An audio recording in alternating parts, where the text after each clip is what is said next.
นี่เนาะทุกคนเนาะไอมินจะพามาเบิ่ง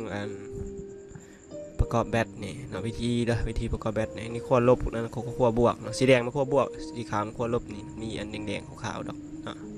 อยู่หัวแบตนะเนาะเราก็วางไปกันไปเนาะเพื่อจนสุดท้ายเพื่อนี่เนาะแต่เราจะเฮ็ดแบ่งออกเป็น2นะนี่แบ่งออกเป็น2พายนี่เนาะ2พายเนาะ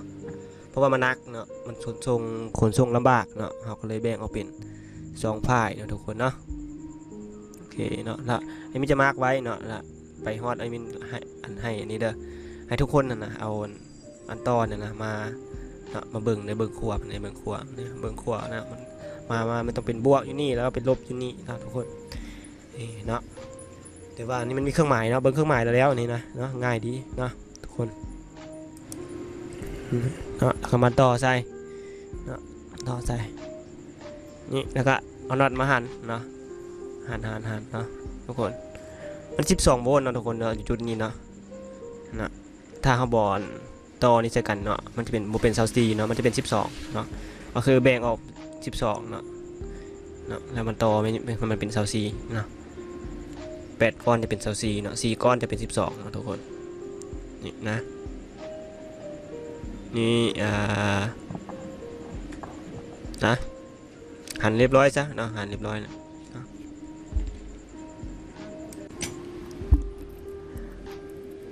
ต่อไปนี้คือเขาหั่นมันแน่เนาะไวๆเลยเพราะว่ามันเสียเวลาเนาะนี่ปึ๊บมาเนาะเรียบร้อยอันนี้บีมเอสเนี่ยมาเนาะบีมเอสนี่เขา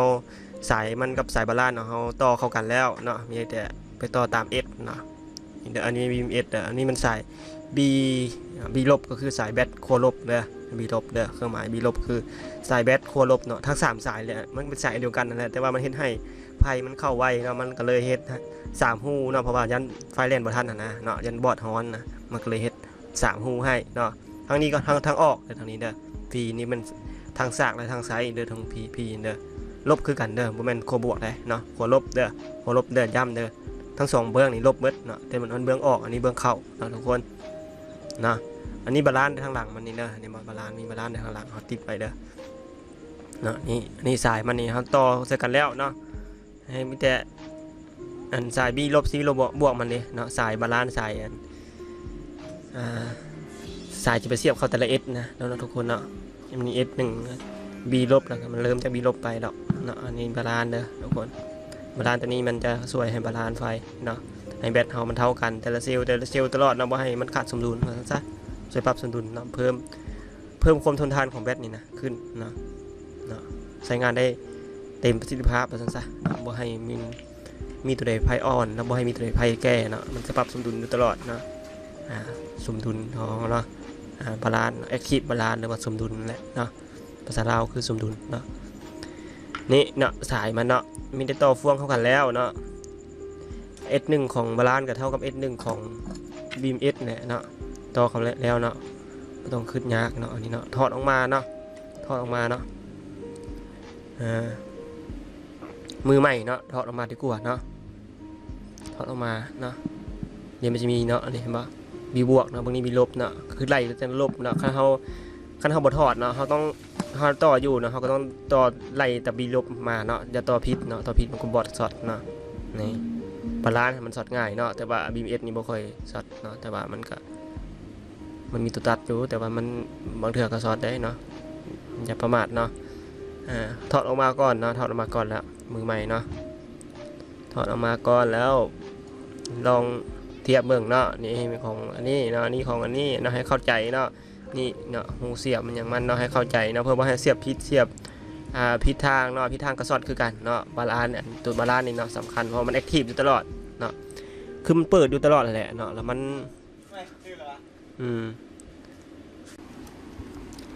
นี่เนาะมันจะมีนี่เนาะกาวก็คือขั้วลบเนาะ S1 ก็คือหน่วยที่1เนาะหน่วย S2 ก็หน่วยที่2เนาะขั้วบวกเนาะไปแต่ละขั้วบวกเนาะบวกลบมันก็อันเดียวกันแหละเนาะแต่มันก็ไปเท่าละเพื่อความเข้าใจง่ายคือไปเท่าละบวกนั่นแหละเนาะ S1 S2 S3 S4 นะไปเท่าละบวกขั้วบวกตัวแบตก้อนที่1ขั้วบวกก้อนแบตที่2อันนี้เนาะแบตขั้วบวกของก้อนที่3มาเสียนะเนาะ บีมเอสก็คือกันแหละเนาะแล้วแต่สัญลักษณ์มันจะเขียน S หรือว่าจะเขียน B เนาะนี่บีมเอสมันเขียน B เนาะอยู่หลังมันเด้อมีเด้อนี่เนาะมันก็จะมีเนาะซูมเข้ามาเนาะ B ลบเนาะ B ลบนะนี่ B ลบเนาะแล้วก็มันก็จะจบแบบ B1 B2 ไปสั่นแหละไปเรื่อยๆเนาะวิชา B4 B5 B6 B7 B8 สุดท้ายก็เป็น B บวกเนาะเอาไปใช้เนาะทุกคนแผนผังมันก็ง่ายๆเนาะ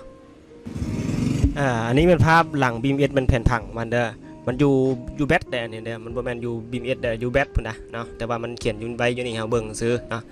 ไล่กันไปเรื่อยๆแบบนี้เนาะจาก B ลบขึ้นไปแล้วก็ออกไป B บวกออกไปใช้เนาะมันอยู่แบตเนี่ยมันได้อยู่ BMS เนาะทุกคนแต่มันเขียน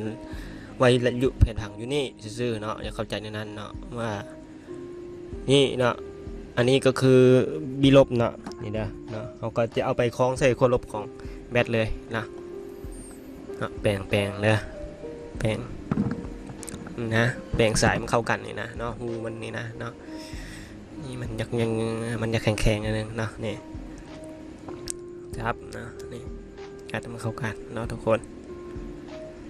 น็อตอย่างนี้ไอ้เมนจะเอาแถมไปให้แล้วน็อตเน็ตมันนี่เนาะมีแต่ไปแล้วประกอบคืนซื้อเนาะเพราะว่าเขาคันที่ประกอบไปเลยมันขนส่งยากแล้วมันใหญ่แล้วก็มันนักเพิ่นเนาะเพิ่นยกบ่ได้ทั้งสองมัน24อันมัน8ก้อนนี่นะมันนักอีหลีเนาะยกบ่ขึ้น2คนยกบ่ขึ้นเนาะนี่เนาะมันนี่เฮาก็มาใส่นี่มันนักเพิ่นพนักเพิ่นแล้วเพิ่นบ่ฮับภาคเด้เนาะเฮาก็ไปแบ่งภาคเท่าน้อยเนาะแล้วเฮาก็ปลดออกเพราะว่ามันจะหักจะแตกกระเพเนาะเพราะบางทีเขาโยนแล้วมันจะทับบีมเอสอย่างแตกเลยเนาะทุกคนเราปลดออกเนาะเพื่อแผกป้องกันต่างหากเนาะไปฮอตก็มีแต่ประกอบคืนแบบนี้เนาะขั้วลบเนาะหันเข้าไปเนาะหันเข้าไปเด้อหันเข้าไปเลยนะหันเรียบร้อยนี่บ่ต้องหันแน่นบันไดดอกตอนนี้เฉพาะหันแน่นเนาะหันเอาพอนั่นซื่อๆนะพิธีซื่อๆนะนี่หันพอได้ไฟมันแล่นเข้ามานะเนาะอย่างหันแน่นก็หันมันเป็นอย่างเนาะ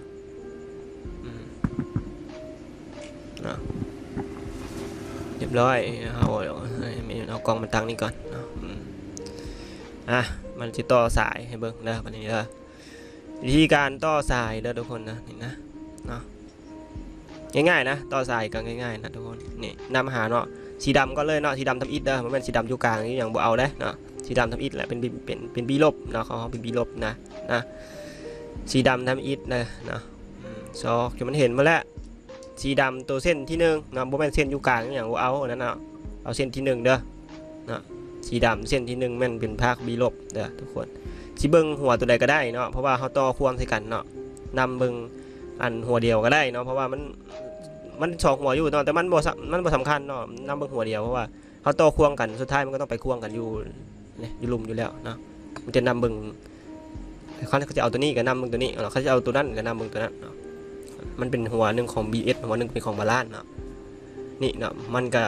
เป็น B ลบนี่เนาะสายที่1ของสีดำเนาะสายที่1สีดำเป็น B ลบนี่ชิวเข้าไปเรียบร้อยนี่เนาะเรียบร้อยไฟแลนเข้าไปเรียบร้อยเนาะเดี๋ยวเขาซุปแล้วเบิร์ดเขาจังหั่นให้มันแน่นเด้อตอนนี้เขาซุปแล้วเบิร์ดแล้วเขากวดก่อนกวดให้ดีๆเนาะกดคืนดีๆแล้วจึงหั่นให้มันแน่นเนาะตอนนี้เขาซุปไปก่อนเนาะทุกคนผมคงจะซุปผิดหรือซุปถูกเนาะสุดท้ายมาสายเหลือไปว่าซุปผิดแหละเนาะหรือว่าสุดท้ายมาสายบุพอผิดอีเลี้ยเนาะนี่เนาะนำไปสายที่2มานี่เนาะสายที่2น้ำไปส่วนใดเนาะดึงเบิ้งเนาะดึงนี่ซอกนี่ดึงซอกดึงซอกนั่นแหละเนาะจนมันเห็นเนาะซอกเนาะนี่เห็นแล้วเนาะที่2นี่2ตัวนี้กับ2ตัวนั้นมันกันเดียวกันแหละเนาะนำตัวใดตัวแล้วตัว1เนาะนี่ที่2เด้อเนาะซุปเข้าขั้วบวกเนาะที่1เนาะเขาห้องว่า B1 เนาะอันนี้เริ่มจากสายอันนี้เป็นสายที่1เนาะอัน B ลบที่นี่มันก็คือเป็นสาย B ลบเนาะอันนี้มันสาย S1 หรือว่าสาย B1 นั่นแหละเนาะอยู่ใน BMS มันจะเขียนว่า B1 เนาะอยู่ในบาลานซ์มันจะเขียนว่า S1 นั่นแหละเนาะ วันนี้ใส่ตัวที่3หรือว่าตัวต่อมาแหละเนาะเราเสาบวกตัวที่ต่อมาเนาะเอาง่ายๆเนาะภาคนี้กับภาคนี้อย่างเดียวกันเดี๋ยวมันควงกันนะภาคนี้กับภาคนี้เนาะมันเส้นอันเดียวกันเนาะหรือว่าจิตโตอยู่กลางก็คือการเนาะทุกคนเนาะแต่ว่าต่อให้มันเข้าใจก็คือต่อไปตามบวกเนาะมาต่อสลับไปสลับมามันเฮ็ดให้มือใหม่มือคนอื่นมาเบิ่งจังได๋เขาว่ามันต่อผิดเพราะว่ามันเขาบ่เข้าใจนำเฮาเนาะต่อให้มันตามขั้วบวกนั่นแหละเนาะตามหลักการของมันเลยเนาะไผโรงงานก็ต่อมาแบบนั้นคือกันเนาะต่อใส่กับขั้วบวกนั่นแหละเนาะนี่ให้มันเป็นระบบระเบียบเนาะทุกคนนี่แบบนี้นะเรียบร้อยเนาะทุกคนนำไปต่อเนาะสายต่อไปเนาะไปเรื่อยๆเนาะทุกคนบัดนี้จะเฮ็ดไวได้บัดนี้เนาะเพราะว่ามันเสียเวลาหลายเลยเนาะเฮาว่าคุณเข้าใจแล้วเนาะนำไปเรื่อยๆเนาะก็คือสิฮู้เนาะก็นำไปเรื่อยๆเฮ็ดไปเรื่อยๆแล้วจนมันแล้วบัดแล้วบัดนี้เนาะเฮ็ดไปไวเลยเนาะเรื่อยๆไวๆเนี่ยแอดมินไวเพราะว่ามันเสียเวลาแล้วเนาะลูกค้ามันอยากใช้งานแล้วเนี่ยนะเนาะไวๆเนี่ยดูเนาะไวเฮ็ดไวให้เลยเนาะนี่จัดการแบบงานด่วนเลยไวไปเลยนี่เรียบร้อยนี่สุดท้ายก็เป็นสายนี่ก็เป็นสายบวกนั่นแหละเนาะนี่สุดท้ายมันก็คือจบอยู่ที่ B8 นั่นแหละเนาะนี่ในเฮามาร์กไว้แล้วเนาะตอนนี้วิดีโอนี่มาฮอตตอนนี้นี่เฮามาร์กไปแล้วเนาะนี่เฮามาร์กมาแล้วเนาะเอาเจียนเทปกาวมาร์กไว้แล้วนี่เนาะเขียนไว้แล้วเนาะ B1 B2 เนาะนี่เฮามาร์กไปแบบนี้เนาะทุกคนมีไปต่อตามได้เลยเนาะเห็นสบายเลยบัดนี้เนาะนี่สบายเลยเนาะเพราะว่าเฮามาร์กไว้แล้วบ่ต้องไปนำสายแล้วเนาะบัดนี้เนาะเฮามาร์กไปแล้วเฮาสลัดเลยได้ตอนนี้เนาะนี่อันนี้ก็มาร์กไว้นี่เนาะต่อเข้ามาบนนี้นี่เข้าบนนี้เนาะอันนี้มันพ่วงกันเด้อนี่เรียบร้อยนี่แล้วก็มันก็ไม่บีมันก็ครบนี่ B6 นี่ B6 ก็ใช้ B6 B7 ก็ใช้ B7 นี่ B8 ก็ใช้ B8 นี่เรียบร้อยนี่เนาะ B อย่างก็ใช้ B นั่นแหละเนาะสุดท้ายก็เหลือข้อสุดท้ายนี่ก็ไปใช้งานเนาะไปใช้งานเป็นขั้วบวกของกระแสไฟนั่นแหละเนาะขั้วบวกเนาะของแบตแหละเนาะทาง BS ก็เป็นขั้วลบเนาะบ่ได้เอาขั้วบวกมาใส่เด้อเนาะมีแต่สายน้อยๆแหละมันมาเนาะสายน้อยๆของ BBS นี่มันสายอย่างทุกคนเข้าใจป่ะมันเป็นสายกดสอบของแบตเนาะว่ามีเซลล์ใดเซลล์หนึ่งเบิดบ่เนาะถ้ามีเซลล์ใดเซลล์หนึ่งเบิดมันจะตัดการทำงานทั้งเบิดเลยเนาะถ้ามีเซลล์ใดเซลล์หนึ่งเต็มมันก็จะตัดการทำงานทั้งเบิดเลยเนาะดังนั้นบาลานซ์จะมาช่วยเนาะให้ดึงไฟตัวที่เต็มออกไปซากตัวที่บ่เต็มเนาะแล้วตัวที่บ่เต็มก็จะถึกตัวที่เต็มซากเนาะปรับสมดุลกันเนาะบาลานซ์มันจึงมีหน้าที่สำคัญในงานนี้เนาะทุกคนเนาะบ่แม่นเขาซื้อมาเสียเงินซื้อได้บาลานซ์เนาะมันมีความหมายของมันเนาะมันก็คือมันจะปรับสมดุลเนาะเอาแบตตัวที่เต็มไปซากตัวที่บ่เต็มเอาตัวที่บ่เต็มนั้นรอเนาะรอให้ตัวที่เต็มซากให้เนาะมันดึงไฟจากแบตนี้ไปใส่แบตก้อนนั้นแบตก้อนนั้นมาใส่แบตก้อนนี้นี่เนาะแล้วก็เช็คว่าเบิ่งระดับเนาะวันนี้ BMS มันทำงานได้เนาะก็คือแบตลิเธียมเนี่ยมันบ่มักซากเกินเนาะถ้าซากเกินมันจะระเบิดเนาะถ้าใส่ต่ำหลายเลยเป็นอย่างเนาะแบตจะตายเลยเนาะจะตายดับไปเลยตายไปเลยเนาะเซลล์นั้นจะตายไปเลยถ้าใช้งานต่ำกว่า2จุดปลายเนาะมันจะตายไปเลยแบตเนาะทุกคน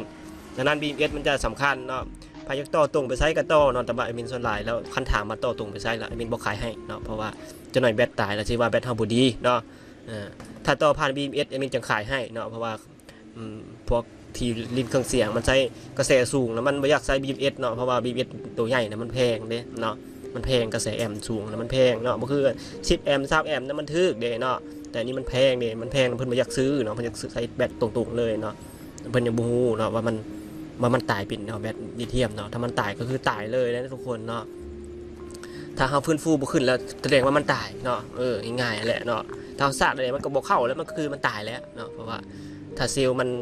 พลังงานมันเบิดเกลี้ยงนะเนาะมันก็จะตายไปในตู้เลยเนาะทุกคนถ้ามันมีบอร์ดควบคุมอันนี้มันจะบ่เป็นหยังเนาะเพราะว่ามันบ่ให้เบิดเกินอยู่แล้วเนาะมันจะตัดการทำงานเนาะก่อนแบตจะตายเนาะแล้วก็มันก็จะตัดการทำงานก่อนแบตจะเต็มเกินไปเนาะฟูลโหลดมันก็ตัดเนาะนี่เนาะก็เสียบเข้าเนาะวิธีเสียบมันคือจะบอกใครแหละเนาะเสียบบาลานซ์นี่สำคัญเด้อทุกคนต้องเงี่ยงทางลบเข้าก่อนเด้อเนาะให้ลบมันต่อก่อนเนาะจึงเสียบบวกเนาะเงี่ยงทางตัวสีดำนะเนาะลงก้อนนะทุกคนนะอย่าเสียบทางสีแดงลงก้อนนะถ้ามันบอดใหม่เนาะแอดมินเฮ็ดใหม่2บอดแล้วนี่นะขนาดมือชำนาญเนาะยังใหม่เนาะเพราะว่าถ้าเฮาไพ่มันไล่เป็นสแต็กเนาะทุกคนเนาะสแต็กที่1แม่นจากวนนะเนาะ แล้วคันเขาเสียบลัดโวลต์แล้วมันจะไหม้เนาะทุกคนบอร์ดนี่นะมันบ่ทนเนาะบ่ทนกระแสเนาะว่าง่ายๆเนาะทุกคนต้องเสียบทางลบหั่นนะให้เอียงทางลบหั่นนะเอียงแล้วหนึ่งให้มันเข้าก่อนเนาะบีลบให้มันเข้าก่อนนะบีมเอสก็คือกันเนาะอยากให้พยายามเฮ็ดจังซั่นเนาะทุกคนเพราะว่ามันจึงมีสแต็กเนาะสแต็กจาก3แล้วไป6ไป7ไปหยังหั่นนะมันจะบ่ไหม้เนาะถ้ามันลัดแบบวูบไปเสา6เลยแบบนี้มันจะไหม้เลยเนาะทุกคนมันความสแต็กนะมันบอดหับบ่ไหวเนาะทุกคนมันอาศัยเอาสแต็กที่1มาลบสแต็กที่2ลบสแต็กที่3เนาะเพื่อให้สมดุลกันเนาะมันเฮ็ดให้นั่นแหละตามนั้นแหละเนาะมันใหม่ฮักซิฮู้เนาะทุกคนใหม่ก็ได้ซื้อใหม่แหละเนาะมีแต่พยายามเฮ็ดตามไอ้มินบอกถ้าบ่อยากทำใหม่ก็คือเงี่ยงทางลบหันเข้าก้อนเนาะจุ๊บเข้าไปในทางเที่ยงมาแล้วก็เงี่ยงทางลบหันเข้าไปจุ๊บเข้าไปเนาะนี่เฮาวัดเบิ่งได้เนาะภายออกมาปกติเนาะถ้ามันบ่ออกพิษถ้ามันบ่ออกมาตามนี้เนาะถ้ามันบ่ออกมาตามนี้เนาะแสดงว่า BMS เฮาหั่นมันต่อพิษเนาะทุกคนเนาะถ้ามาเบิ่งกดคืนเบิ่งเบิดถึกเบิดแล้วเนาะต้องไปรีเซ็ตบอร์ด BMS เนาะทุกคนเพราะว่ามันตัดการทำงานคือเอเมนเว้าแหละเนาะไปเงี่ยงทางบวกเขาก่อนแล้วมันเฮ็ดให้ตัดการทำงานเพราะว่ามันเห็นเซลล์ตัวสุดท้ายเอาคือมีไฟมันว่าเซลล์ตัวที่1ที่2คือบ่มีไฟมันว่านี่นะเนาะมันคือตัดการทำงานเนาะไปรีเซ็ตบอร์ดก็คือเอาขั้วลบของ BMS นะช็อตกับ B ลบช็อตกับ P ลบเนาะทุกคนเนาะ B ลบช็อตกับ P ลบเนาะแบบนี้แบบใดเนาะจะเอาให้เบิ่งได้แบบนี้แหละขั้นตอนนี้ของการช็อตลัดนะทุกคนเอาลัดคว่ำบอร์ดมาเนาะพอช็อตจากตรงนั้นมาคว่ำมาเบื้องนี้แต่ว่ามันเฮ็ดให้บอร์ดมันรีเซ็ตเนาะชั่วคราวเนาะใช้ไปนิดนึงเนาะถ้ามันมีความผิดปกติอีกมันก็จะตัดอีกเนาะเนาะแต่มันสามารถทำแบบนั้นได้เนาะถ้าภาษาหัวเข้าหรือว่าไพ่เบิดคักแล้วมันตัดเนาะทุกคนก็ใช้วิธีช็อตลัดคือมินบอกนั่นแหละเนาะเอา B ลบช็อตกับ P ลบเนาะทุกคนเนาะคว่ำมาเนาะให้มันไฟคว่ำมาเนาะให้สะพานไฟมันคว่ำมาเนาะแล้วมันจะระวังด้วยมันจะแตกต้อมนะทุกคนนะเนาะเป็นตาย่านนะระวังตื่นนะเนี่ยนะเรียบร้อยแล้วเนาะตอนนี้เนาะอันนี้เนาะทุกคนอันนี้ก็คือตัวเขาจะไปซากเลยเนาะเขาต่อใส่หัวซากแล้วเนาะเราก็มาหั่นท่านี่เนาะนี่เป็นนี่นะหั่นเพื่ออันนั้นนะทุกคนแล้วก็หั่นให้มันแน่นนะมันแน่นเด้อหั่นให้มันแน่นนะแล้วเขาจะเอาไปใช้เอาไปไอ้มินไม่ได้ใช้ดอกมินลองซื้อเนาะคิดลองสากเบิ่งเนาะหั่นมันเนียนใช่มันเนียนนี่เนาะอันหัวประกับนั่นก็คือเอาไว้ไปให้ทุนต่อสายใส่เนาะแถมไปให้เด้อต่อสายใส่เด้อนะนี่เรียบร้อยเนียนแล้วเนาะเนี่ยมินจะเอาแนวสากมาสากเบิ่งเนาะถ้าใช้ก็ใช้ได้เนี่ยมันก็มีเลยเนาะสีแดงเมื่อนี้อันนี่อันนั้นเป็นขั้วลบขั้วบวกนะทุกคนเนาะแต่เขาบ่มีสายสีดำเนี่ยมันในสายสีแดงนะเบื้องนี้นะเบื้องอันบีมเอสนี่เบื้องมาจากบีมเอสมันเป็นสายลบเด้อทุกคนเด้อเข้าใจเด้อเบื้องมาจากอันแบตตัวนั้นเป็นสายบวกเลยทุกคนนะเนาะมาเห็นสีแดงนะจะว่าแต่ขั้วบวกมันบ่แม่นแน่เนาะทุกคนเนาะมันบ่มีสายเนาะบ่มีสายดำเนี่ยเนาะมันก็เลยใส่สายแดงเนาะทุกคนเนาะถ้าจะให้มันดำก็คือจะพ่นสีเอาแล้วเนาะวัดเบิ่งนะวัดเบิ่งจิ้มมาในเบิ่งนี่ก็เห็นขึ้นมาปกติเนาะ16 โวลต์ 6.6 นะโอเคให้มันจะสากไป6.6เด้อนี่นะมันจะขึ้นค่าลบค่าบวกบ่เกี่ยวเนาะมันพอจิ้มผิดด้านมันก็ออกค่าลบแต่มันบ่ได้มีผลหยังนะในเครื่องวัดเฮาเนาะเฮาบ่ได้วัดหาค่าเฮาจักวัดเบิ่งค่าซื่อๆเฮาบ่จักวัดเบิ่งขั้วเนาะว่าจิ้มไปใช่ไหมนี่เสียบสากเข้าไป